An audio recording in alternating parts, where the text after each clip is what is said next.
ಉದ್ದೇಶ ಏನು ಸುಪ್ರೀಂ ಕೋರ್ಟ್ನ ನ್ಯಾಯಾಧೀಶರು ತಮ್ಮ ನ್ಯಾಯಾಲಯದ ನಡವಳಿಕೆಯಲ್ಲಿ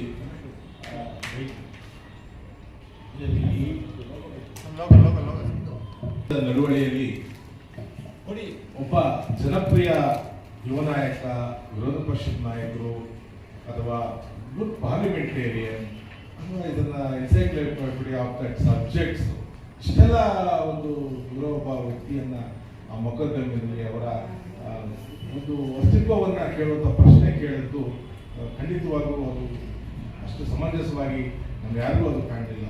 ಕಾರಣವಿಷ್ಟೇ, ನಾವೆಲ್ಲ ಪ್ರಜಾಪ್ರಭುತ್ವದಲ್ಲಿ ನಂಬಿಕೆ ಇಟ್ಟುವಂಥವ್ರು ನಾವೆಲ್ಲ ಆಗಿದ್ದೇವೆ.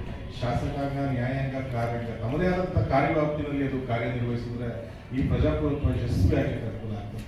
ಈ ರೀತಿಯಾದ ಅಲ್ಲಿ ಅವಶ್ಯಕತೆ ಇಲ್ಲದಾಗಿ ಅವರ ಒಂದು ಪ್ರಭುತ್ವದ ಬಗ್ಗೆ ಅಥವಾ ಅವರ ಅಸ್ತಿತ್ವದ ಬಗ್ಗೆ ಪ್ರಶ್ನೆ ಕೇಳುವಂಥದ್ದು, ಇದರಿಂದಾಗಿ ಕೆಲವು ವಿಕೃತ ಮನಸ್ಸುಗಳು ಅದ್ರ ಬಗ್ಗೆ ಚರ್ಚೆಗೆ, ಅವರ ಒಂದು ಅಸ್ತಿತ್ವವನ್ನು ಕೇಳುವಂಥ ಪ್ರಶ್ನೆಗಳು ಚರ್ಚೆಗೆ ದಾರಿಯಾಯಿತು.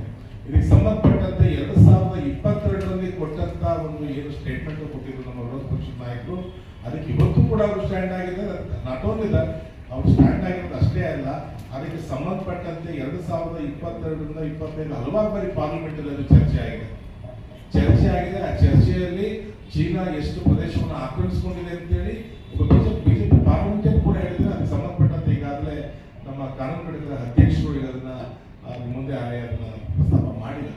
ಹಾಗಾಗಿ ಈ ಸಂದರ್ಭದಲ್ಲಿ ನಾವು ಎಲ್ರಿಗೂ ಕೇಳ್ಕೊಳ್ಳೋದು ಇಷ್ಟೇ ಒಂದು ಏನು ಅಂತಂದ್ರೆ, ನ್ಯಾಯಾಂಗ ಆಗಿರ್ಬೋದು, ಕಾರ್ಯಾಂಗ ಆಗಿರ್ಬೋದು, ಶಾಸಕಾಂಗ ಆಗಿರ್ಬೋದು, ಅವರವರ ಪರಿಧಿನಲ್ಲಿ ಅವರು ಕೆಲಸ ಮಾಡೋದ್ರಿಂದ ಈ ಪ್ರಜಾಪ್ರಭುತ್ವ ಯಶಸ್ವಿಯಾಗಿ ಅತ್ಯುತ್ತಮ ಕಾರ್ಯನಿರ್ವಹಿಸಬೇಕಾಗುತ್ತೆ. ಈ ಸಂದರ್ಭದಲ್ಲಿ ಒಂದು ಪತ್ರಿಕಾ ಹೇಳಿಕೆಯನ್ನು ನಾನು ನೋಡಿದ್ದೆ. ಅದರಲ್ಲಿ ಸನ್ಮಾನ್ಯ ನಮ್ಮ ಭಾರತೀಯ ರಾಷ್ಟ್ರೀಯ ನ್ಯಾಯಾಧೀಶರಾದಂಥ ಮುಖ್ಯ ನ್ಯಾಯಾಧೀಶರು ಸ್ಟೇಟ್ಮೆಂಟ್ ಅನ್ನ ಕೊಡ್ತಾರೆ.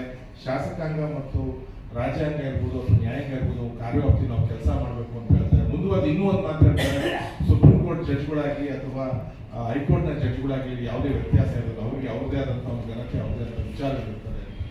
ಇವೆಲ್ಲವನ್ನ ಮುಂದಿಟ್ಕೊಂಡು ನಾವು ಈ ಸಂದರ್ಭದಲ್ಲಿ ಮನವಿ ಮಾಡ್ಕೊಳ್ತೇವೆ, ದಯವಿಟ್ಟು ಯಾವುದೇ ವ್ಯಕ್ತಿಯ ಮೂಲಭೂತ ವಿಚಾರವನ್ನು ಪ್ರಶ್ನೆ ಮಾಡಲಿಕ್ಕೆ ಅನಗತ್ಯವಾಗಿ ಯಾರು ಹೋಗಬಾರ್ದು, ಅದಕ್ಕೆ ನ್ಯಾಯಾಲಯ ಕೂಡ ಈ ಕೆಲಸ ಮಾಡಬಾರ್ದು ಅಂತ ಈ ಸಂದರ್ಭದಲ್ಲಿ ಕೇಳ್ಕೊಳ್ಳೋಕ್ಕೆ ನಾನು ಇಷ್ಟಪಡ್ತೀನಿ.